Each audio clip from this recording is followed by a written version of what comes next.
ساری کائنات اسی کی محتاج ہے، مگر اللہ خود کسی کا محتاج نہیں ہے۔ سارے کے سارے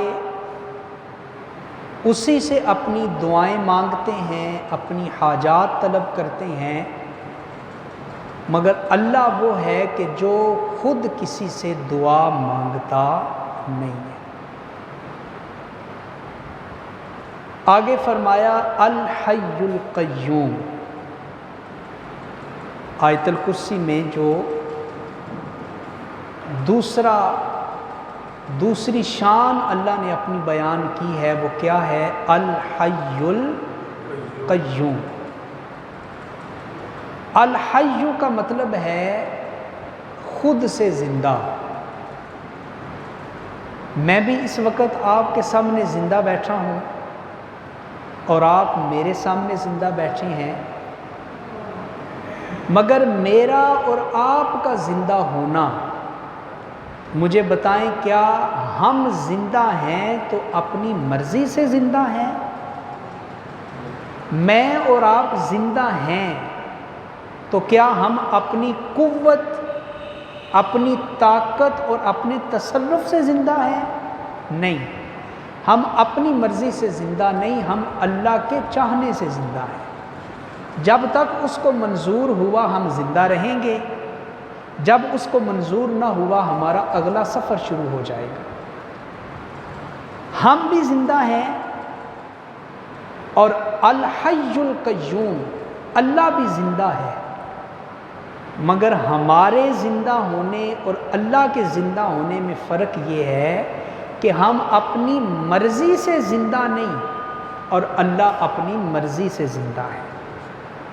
ہم اللہ کے زندہ کرنے سے زندہ بیٹھے ہیں، اور اللہ زندہ ہے تو اللہ کو کسی اور نے زندگی عطا نہیں کی۔ یہ مطلب ہے الحی کا۔ اللہ الحی ہے، اور الحی کسے کہتے ہیں؟ ایسا زندہ جو کسی کے زندہ کرنے سے زندہ نہیں، بلکہ جو از خود زندہ ہے، اپنی مرضی سے زندہ ہے۔ الحی کے بعد کون سا لفظ آتا ہے؟ بولے الحی القیوم۔ قیوم کا مطلب یہ ہے کہ اللہ خود بھی قائم ہے، اور اللہ ایسا قائم ہے کہ اللہ نے پوری کائنات کے نظام کو قائم رکھا ہوا ہے۔ آپ نے کبھی غور کیا کہ سورج اپنے وقت پہ نکلتا ہے، اپنے وقت پہ غروب ہوتا ہے، چاند اپنے وقت پہ نکلتا ہے، اپنے وقت پہ چلا جاتا ہے، ستارے رات کے وقت آسمان پہ چمکتے ہیں، بارشیں برستی ہیں، ہوائیں چلتی ہیں۔ تو یہ جو پوری دنیا کا نظام ہے، کیا یہ از خود ہی چل رہا ہے یا اس کے پیچھے کوئی چلانے والی قوت موجود ہے؟ تو یاد رکھیں، کائنات کا سارا نظام اپنی مرضی سے نہیں چل رہا، اپنے اذن سے نہیں چل رہا، بلکہ یہ ایک ذات کے چلانے سے چل رہا ہے، اور اس ذات کو کیا کہتے ہیں؟ الحی القیوم۔ اب آپ سمجھے قیوم کا معنی کیا ہے؟ کہ اللہ نے اس پوری کائنات کے نظام کو قائم کر کے رکھا ہے۔ یہ اللہ نے اس طرح قائم کر کے رکھا ہے کہ کوئی مخلوق اللہ کے اذن کے بغیر حرکت بھی نہیں کر سکتی۔ چھوٹا سا درخت کا پتا اللہ کے اذن کے بغیر ہل نہیں سکتا۔ اللہ ایسا قیوم ہے۔ لا تأخذہ سنۃ ولا نوم، اس کا کیا ترجمہ ہے؟ کہ اللہ وہ ہے کہ جس کو نہ اونگ آتی ہے اور نہ ہی نیند آتی ہے۔ کیا ترجمہ ہے؟ لا تأخذہ سنۃ ولا نوم، اسے نہ اونگ آ سکتی ہے اور نہ ہی نیند آ سکتی ہے۔ اونگ یہ نیند کا مقدمہ ہے، یعنی اونگ پہلے آتی ہے اور نیند بعد میں آتی ہے۔ اور جو نیند ہے اسے موت بھی کہتے ہیں۔ جس طرح کوئی میت پڑی ہو اسے نہیں پتہ ہوتا یہاں کون بیٹھا ہے، کون کھڑا ہے، کون میرے پاس آیا ہے، کون یہاں سے گیا ہے، کس نے میرے پاس کھایا ہے، کس نے میرے پاس پیا ہے، اسے نہیں پتہ ہوتا۔ اسی طرح جب میں اور آپ سو جاتے ہیں نا، گہری نیند چلے جاتے ہیں، ہمیں نہیں پتہ ہوتا کہ ہماری نیند کے دوران ہمارے بستر کے پاس کون آیا تھا، کون گیا تھا، کس نے ہمارے پاس بیٹھ کے کھایا، کس نے ہمارے پاس بیٹھ کے پیا، ہمیں نہیں پتہ ہوتا۔ تو جو نیند ہے، نیند اسے بھی موت کہتے ہیں۔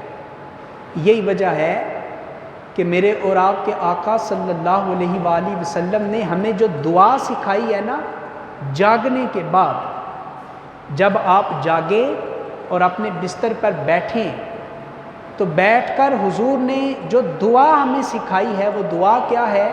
الحمدللہ الذی احیانا بعد ما اماتنا والیہ النشور۔ اس کا ترجمہ آپ سنیں، اس کا ترجمہ یہ ہے کہ اے باری تعالیٰ، ساری تعریفیں تیرے لیے ہیں، اس لیے کہ تو نے مجھے مارنے کے بعد پھر نئی زندگی عطا کی ہے۔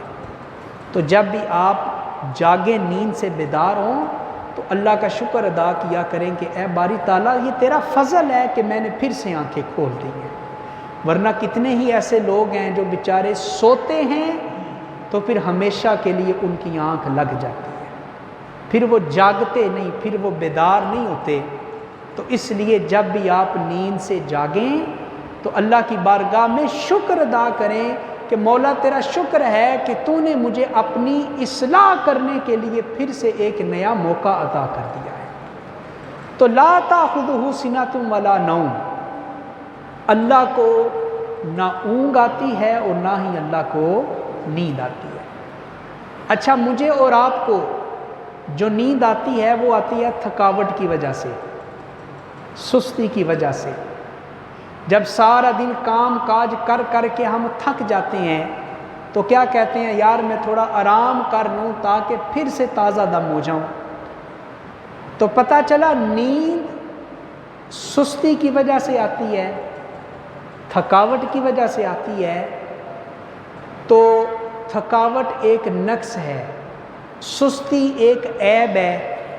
تو ہمارا تو عقیدہ ہے کہ اللہ تعالیٰ ہر قسم کے عیب سے، بڑے تھوڑے لوگ بولے ہیں، اللہ ہر قسم کے عیب سے پاک ہے۔ سبحان ربک رب العزت عما یصفون۔ اللہ کہتا ہے لوگ میری طرف جو الزام تراشیاں کر رہے ہیں نا، تمہارا رب وہ ہے جو ہر قسم کے عیب سے، نقص سے، عیوب سے اور ہر طرح کی الزام تراشیوں سے بالکل پاک ہے۔ تو اللہ تعالیٰ کو نیند نہیں آتی، اللہ کو اونگ نہیں آتی، اس لیے کہ نیند کا آ جانا یہ عیب ہے، اور رب کی شان یہ ہوتی ہے کہ اللہ تعالیٰ ہر قسم کے عیب سے پاک ہے۔ یہی وجہ ہے چونکہ اللہ تعالیٰ کو نیند نہیں آتی، اونگ نہیں آتی، یہی وجہ ہے کہ اللہ تعالیٰ نے ہر وقت اپنی رحمت کے دروازوں کو کھول کے رکھا ہے۔ قرآن پاک میں یہ نہیں کہ تم نے اس وقت اپنے رب کو پکارنا ہے اور اس وقت نہیں پکارنا، آپ کو کوئی آیت ایسی نہیں ملے گی۔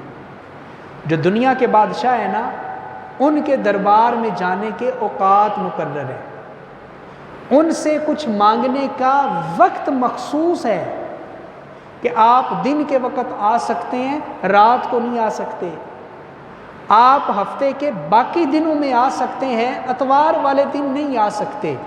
یہ ریسٹ کا دن ہے بادشاہ کا۔ یہ دنیا کے بادشاہوں کی بات میں کر رہا ہوں، مگر ہمیں فخر کرنا چاہیے، ہم جس رب کو اپنا اللہ مانتے ہیں، ہم جس خدا کو اپنا معبود برحق مانتے ہیں، وہ اللہ ایسا ہے جسے نیند نہیں آتی، جسے اونگ نہیں آتی، جس نے اپنی بارگاہ میں دعا منگوانے کے لیے کوئی وقت نہیں مقرر کیا ہوا، بلکہ اللہ کا اعلان عام ہے، اجیب دعوت الداعی اذا دعان، اے میرے حبیب میرے بندوں سے کہہ دو کہ تم جب بھی رب کو پکارو گے، جس حال میں رب کو پکارو گے، صبح پکارو یا شام کو پکارو، تم جاگتے ہوئے پکارو یا رات کے وقت پکارو، تم جس وقت بھی اپنے رب کو پکارو گے، پکارنا تمہارا کام ہے اور تمہاری پکار کا جواب دینا تمہارے معبود برحق کا کام ہے۔ اجیب دعوت الداعی اذا دعان۔ تو اللہ تعالیٰ کو لا تأخذہ سنۃ ولا نوم، نہ اللہ کو اونگ آتی ہے اور نہ ہی اللہ کو نیند آتی ہے۔ آگے کیا فرمایا؟ لہو ما فی السماوات و ما فی الارض، جو کچھ آسمانوں میں ہے وہ بھی کس کا ہے؟ بولیں کس کا ہے؟ اللہ کا۔ لہو، اسی کا ہے، میرا اور آپ کا کچھ نہیں ہے، کچھ نہیں ہے میرا اور آپ کا۔ خالی ہاتھ آئے تھے، خالی ہاتھ ہی چلے جانا ہے۔ بھلے دنیا میں جتنی مرضی کمائیاں کر لیں، جتنی مرضی جائیدادیں بنا لیں، جتنا مرضی کمیٹیاں ڈال ڈال کے جوڑ لیں، آنکھیں بند ہو جائیں گی، وہ پچھلوں کا ہے، کمایا آپ نے ہے۔ حلال حرام کا فرق اگر نہیں کریں گے، کمایا آپ نے ہے۔ آنکھیں بند ہو جائیں گی، خالی ہاتھ جائیں گے، کھائیں گے پچھلے، مگر حساب ہمیں دینا پڑے گا۔ غور کیا اس جملے کی طرف؟ ہم کہتے ہیں نا یہ میرا میرا میرا، بھائی میرا تیرا کچھ نہیں ہے، کچھ نہیں ہے میرا تیرا۔ تو اس لیے سوچ سمجھ کے کمائیں، تھوڑا کمائیں لیکن حلال کا کمائیں، روکھی سوکھی کھا لیں مگر کبھی دو نمبری نہ کریں۔ اس لیے کہ اگر لالچ کر کے ناجائز طریقے سے مال جمع کیا، وہ آپ کا نہیں، وہ تمہاری اولاد کھائے گی، تمہارے بھائی بہنیں کھائیں گے، مگر حساب قبر میں تم نے دینا ہے۔ اس لیے سوچ سمجھ کے اکٹھا کرو۔ تو فرمایا تمہارا کچھ نہیں ہے، یہ تو امانت اللہ نے دی ہے تمہیں چند روز کے لیے، چند دنوں کے لیے۔ اور ان چیزوں کا مالک حقیقی کون ہے؟ لہو ما فی السماوات و ما فی الارض۔ آیت الکرسی پڑھتے ہیں تو خالی عربی نہ پڑھیں، اس کے ترجمے پہ غور کریں، اس کی تشریح پہ غور کریں، اس کی تفسیر پہ غور کریں۔ نہ میرا کچھ ہے نہ آپ کا کچھ ہے، سب کچھ کس کا ہے؟ اللہ کا۔ لہو ما فی السماوات و ما فی الارض، جو کچھ آسمانوں میں ہے وہ بھی اللہ کا ہے، اور جو کچھ زمینوں میں ہے وہ بھی کس کا ہے؟ اللہ کا ہے۔ آگے کیا فرمایا؟ پڑھیں، اس کے آگے کیا آتا ہے؟ من ذا الذی یشفع عندہ الا باذنہ، کون ہے جو اللہ کے سامنے اس کی اجازت کے بغیر کسی کی سفارش کر سکے؟ کیوں جی، ہے کسی میں اتنی جرت، کسی میں اتنی طاقت ہے کہ وہ اللہ کی بارگاہ میں اس کے اذن کے بغیر، اس کی سفارش کے اس کی اجازت کے بغیر کسی کی سفارش کر سکے؟ کسی میں جرت نہیں، کسی میں طاقت نہیں۔ اور قیامت کا دن تو وہ دن ہے، احادیث کا ذخیرہ بتاتا ہے کہ اس دن عام مسلمان وہ تو اپنی جگہ پہ ہوں گے، جو اللہ کے اولو العزم انبیاء ہوں گے وہ بھی جلال خدا بندی سے کانپ رہے ہوں گے۔ اللہ کا جلال، اللہ کا روب، اللہ کا دبدبا، اللہ کی ہیبت قیامت کے دن اتنے عروج کے اوپر ہوگی کہ کسی کو اللہ کے سامنے کسی دوسرے کی سفارش کرنے کی جرت نہیں ہوگی۔ مگر کوئی یہ نہ سمجھے کہ قیامت کے دن کوئی کسی کے کام ہی نہیں آئے گا، قیامت کے دن کوئی کسی کی سفارش ہی نہیں کر سکے گا، یہ بھی عقیدہ درست نہیں۔ آیت الکرسی کے ان لفظوں میں اللہ نے یہ نہیں کہا کہ کوئی سفارش نہیں کرے گا، کوئی کسی کی شفاعت نہیں کرے گا، یہ نہیں کہا اللہ نے، بلکہ اللہ نے کیا کہا؟ من ذا الذی یشفع عندہ الا باذنہ، اللہ کے اذن کے بغیر کوئی کچھ نہیں کر سکتا، اللہ کی اجازت کے بغیر کوئی کچھ نہیں کر سکتا۔ اور جب اللہ تعالیٰ کی طرف سے اذن ہو جائے گا، اللہ تعالیٰ کی طرف سے اجازت ہو جائے گی، تو میرے مصطفیٰ نے فرمایا اے میرے غلاموں سب سے پہلے اللہ کی بارگاہ میں تمہارا نبی سفارش کرے گا تمہاری، سب سے پہلے میں اللہ کی بارگاہ میں سفارش کروں گا، اور جب میں سفارش کروں گا تو میری سفارش کے بعد شفاعت کبریٰ کا دروازہ کھل جائے گا، اور پھر اللہ اذن دے گا، پھر حضور کی اہل بیت بھی شفاعت کرے گی، حضور کے صحابہ بھی شفاعت کریں گے، حضور کی امت کے علماء شفاعت کریں گے، قرآن کے حفاظ شفاعت کریں گے، حتیٰ کہ حضور نے ارشاد فرمایا کہ مسجد کی صف میں ساتھ ساتھ کھڑے ہو کر نماز پڑھنے والے نمازی بھی قیامت کے دن رب کی بارگاہ میں سفارش کریں گے۔ حدیث سنیں ایمان تازہ ہو جائے گا، اور اس سے مسجد میں آ کر نماز پڑھنے کی فضیلت بھی آپ کو معلوم ہوگی۔ کچھ لوگ سستی کرتے ہیں نا، گھر میں نماز پڑھ لیتے ہیں، چلو یار مسجد کیا جانا ہے، حالات ٹھیک نہیں، یہیں پہ نماز پڑھ لو۔ تو سنیں مسجد میں جماعت کے ساتھ نماز ادا کرنے کی فضیلت بھی اس میں آ جائے گی، غور کیجئے گا۔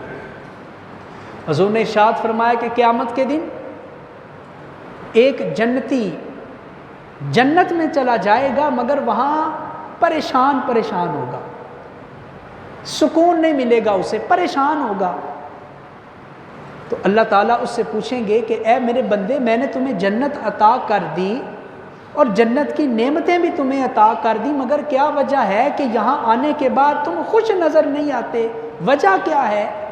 باوجود اس کے کہ اللہ سے کوئی چیز چھپی ہوئی نہیں، مگر اللہ سوال کرے گا، اس میں حکمت ہے۔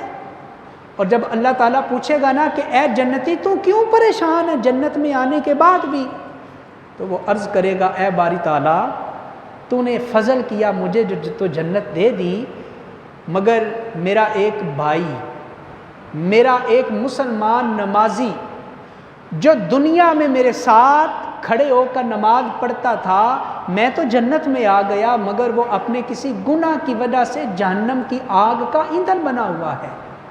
اے باری تعالیٰ میں اس کی وجہ سے پریشان ہوں، میں دنیا میں اس کے ساتھ نماز پڑھتا تھا، اس کے ساتھ روزے رکھتا تھا، اس کے ساتھ میں مسجد میں آتا جاتا تھا، اس کے ساتھ میں دینی محفلوں میں آتا جاتا تھا، اے باری تعالیٰ میں جنت میں آ گیا، وہ دوزخ میں چلا گیا، میں اس کی وجہ سے پریشان ہوں۔ حضور فرماتے ہیں جب اللہ تعالیٰ یہ سنیں گے، اللہ تعالیٰ اسے اذن دیں گے کہ جا دوزخ میں اپنے اس بھائی کو تلاش کر، جب وہ تجھے جہنم میں مل جائے اسے دوزخ سے نکال، اس کا ہاتھ پکڑ اور اپنے ساتھ اسے بھی جنت میں داخلہ عطا کر دے۔ یہ فضیلت معلوم ہوئی نا، فضیلت معلوم ہوئی مسجد میں نماز ادا کرنے کی۔ تو جب آپ مسجد میں نماز ادا کرنے کے لیے آئے، پنج گانا نماز یا جمعے کی نماز یا تراویح کی نماز، تو یہ نہ خیال کریں کہ جماعت کے ساتھ نماز پڑھنے کا فائدہ ہی کوئی نہیں۔ بھائی اس سے کم کیا، اس سے بڑا فائدہ کیا ہوگا کہ حضور فرما رہے ہیں قیامت کے دن مسجد میں نماز پڑھنے والے جو نمازی ہیں وہ بھی قیامت کے دن اللہ کی بارگاہ میں اپنے مسلمان نمازیوں کی سفارش کریں گے، ان کی شفاعت کریں گے۔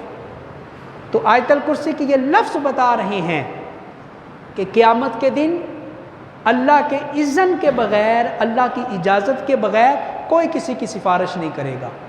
ہاں جب اللہ اذن دے دے گا، اللہ اجازت دے دے گا، پھر مسلمان آپس میں ایک دوسرے کی کیا کریں گے؟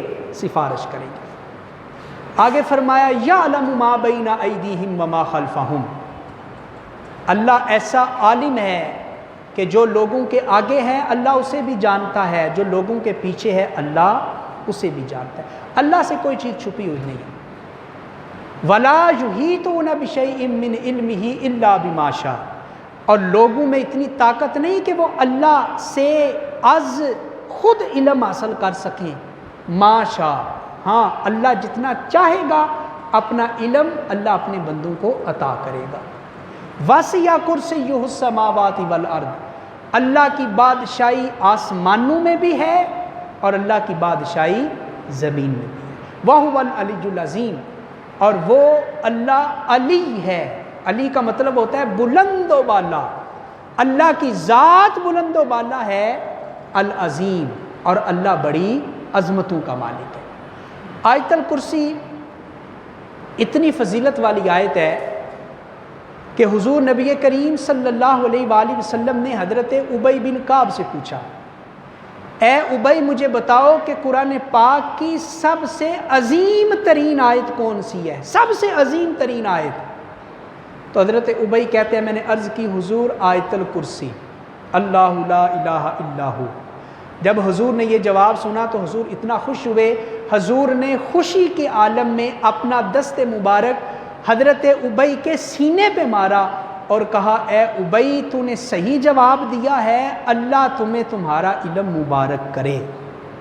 اس سے کیا پتہ چلا کہ آیت الکرسی پورے قرآن میں سب سے عظیم ترین آیت ہے، سب سے عظیم ترین آیت، سب سے شان والی آیت، سب سے رفعت والی آیت۔ ابو داؤد کی حدیث ہے، حضور نے فرمایا جو مسلمان ہر نماز کے بعد ایک دفعہ آیت الکرسی پڑھ لیتا ہے تو اگلی نماز کے آنے تک فرشتے اس نمازی کی حفاظت کرتے رہتے ہیں۔ اور ابو داؤد شریف کی دوسری حدیث ہے، حضور نے فرمایا من قرأ آیت الکرسی دوبرا کل صلاۃ، کہ وہ بندہ جو ہر نماز کے بعد آیت الکرسی پڑھتا ہے، اس کے اور اس کی جنت کے درمیان صرف موت رکاوٹ بنی ہوئی ہے، صرف موت رکاوٹ ہے۔ ہر نماز کے بعد آیت الکرسی پابندی سے پڑھنے والا جو ہی موت کا راستہ پار کرے گا، اللہ اس آیت کے صدقے اس بندے کو سیدھا جنت میں داخلہ عطا فرما دے گا۔ آخری حدیث سن لیں، بخاری مسلم کی حدیث ہے، حضرت ابو ہریرہ راوی ہیں۔ حضرت ابو ہریرہ کہتے ہیں کہ نبی پاک صلی اللہ علیہ وسلم کے پاس زکوٰۃ کی کھجوریں آئیں اور وہ کھجوریں بہت زیادہ تھیں، ایک بہت بڑا ڈھیر بن گیا۔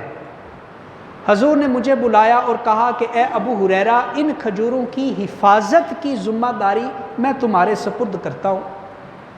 آپ کہتے ہیں میں نے حفاظت کرنا شروع کر دی، سارا دن حفاظت کرتا رہا، رات بھی حفاظت کے لیے بیٹھ گیا۔ آدھی رات گزری تو کیا دیکھتا ہوں کہ ایک شخص چپکے سے آتا ہے، کپڑا نیچے بچھاتا ہے اور ان کھجوروں سے لپ بھر بھر کے کپڑے میں ڈالنے لگتا ہے۔ میں جاگ جاتا ہوں، چپکے سے اس کے پیچھے جاتا ہوں، پکڑ لیتا ہوں اور کہتا ہوں تمہیں صبح حضور کی بارگاہ میں پیش کروں گا، تم چوری کر رہے ہو۔ وہ منت کرتا ہے، سماجت کرتا ہے اور کہتا ہے غریب آدمی ہوں، چھوٹے چھوٹے بچے ہیں، مجبور ہو کے یہ کام کیا، آج چھوڑ دو، صبح نہیں آؤں گا، ایک دفعہ چھوڑ دو، آئندہ یہ کام نہیں کروں گا۔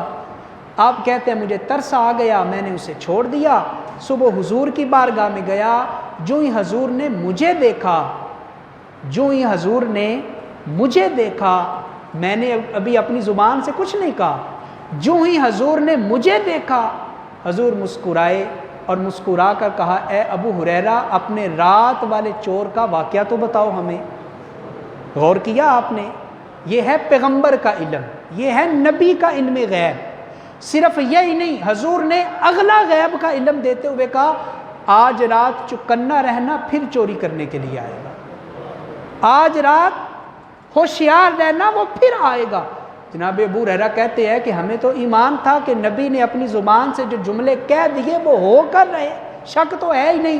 میں چوکنا ہو کے بیٹھ گیا، وہ پھر آیا، میں نے پھر پکڑ لیا، کہا آج نہیں چھوڑوں گا۔ اس نے پھر ترلے منتیں شروع کر دی، مجھے رحم آ گیا، چھوڑ دیا۔ صبح پھر حضور کی بارگاہ میں میری طرف دیکھا، مسکرائے اور کہا، اے ابو ہریرہ، پھر چھوڑ دیا تھا، آج رات ذرا ہوشیار رہنا، پھر آئے گا، تیسری دفعہ پھر آئے گا۔ میں پھر ہوشیار ہو کے بیٹھ گیا، پھر آیا، میں نے پھر پکڑ لیا، کہا آج تو کسی صورت نہیں چھوڑوں گا۔ پہلی رات چھوڑا، دوسری رات چھوڑا، پھر آ گیا، آج نہیں چھوڑوں گا۔ وہ کہنے لگا چھوڑ دو، بدلے میں ایک ایسا وظیفہ بتاؤں گا کہ اگر تم اسے رات کے وقت جس چیز کے اوپر پڑھو گے، صبح تک اس چیز کو کوئی نقصان نہیں پہنچائے گا، اللہ کے فرشتے اس چیز کی حفاظت کریں گے۔ وظیفہ تمہیں بتاتا ہوں، بتاؤ۔ تو اس نے مجھے کہا کہ یہ آیت الکرسی، آیت الکرسی جس چیز کے اوپر پڑھو گے کوئی چیز نقصان نہیں پہنچا سکتی۔ میں نے چھوڑ دیا۔ صبح حضور کی بارگاہ میں گیا، حضور نے دیکھتے ہی کہا کہ اے ابو ہریرہ جانتے ہو وہ 3 دن مسلسل چور جو کھجوریں چوری کرنے کے لیے آیا تھا وہ تھا کون؟ عرض کی حضور میں تو نہیں جانتا۔ کہا کہ وہ عام نہیں تھا، وہ شیطان تھا۔ وہ کون تھا؟ وہ شیطان تھا۔ عرض کی حضور وہ تو وظیفہ بھی بتا کے گیا ہے۔ حضور مسکرائے، کہا بندہ تو جھوٹا تھا مگر جو وظیفہ بتا کے گیا ہے وہ سچا بتا کے گیا ہے۔ تو حضور نے مہر لگا دی نا آیت الکرسی کے وظیفے پہ، مہر لگا دی۔ تو اس سے پتہ چلا جس مال پہ، جس پیسے پہ، جس سامان تجارت پہ، جس گاڑی پہ، جس گھر پہ آیت الکرسی پڑھ کے پھونک دی جائے اس چیز کو کوئی چیز نقصان نہیں پہنچا سکتی۔ آیت الکرسی پڑھیں، اس کا ورد کریں، اور ایک وظیفہ آخر میں آپ کو بتاؤں، صبح کر لیں شام کو کر لیں، 7 دفعہ آیت الکرسی پڑھنی ہے۔ 1 دفعہ پڑھ کے دائیں طرف پھونک مار لیں، پھر دوسری دفعہ پڑھ کے سامنے، تیسری دفعہ پڑھ کے بائیں طرف، چوتھی دفعہ پڑھ کے پیچھے، 5ویں دفعہ پڑھ کے اوپر، 6ٹھی دفعہ پڑھ کے نیچے، اور 7ویں دفعہ پڑھیں اپنے ہتھیلیوں کے اوپر پھونک مارے، پورے جسم پہ پھیر لیں۔ انشاءاللہ کسی قسم کا کالا، نیلا، پیلا، ہرا، چٹا جادو، کسی قسم کا اسیب جادو ٹونا آپ کے اوپر اثر نہیں کرے گا۔ صبح پڑھیں شام تک حفاظت ہوگی، شام کو پڑھیں صبح تک حفاظت ہوگی۔ اللہ ہمیں کثرت سے آیت الکرسی کا ورد کرنے کی توفیق عطا فرمائے۔ وآخر دعوانا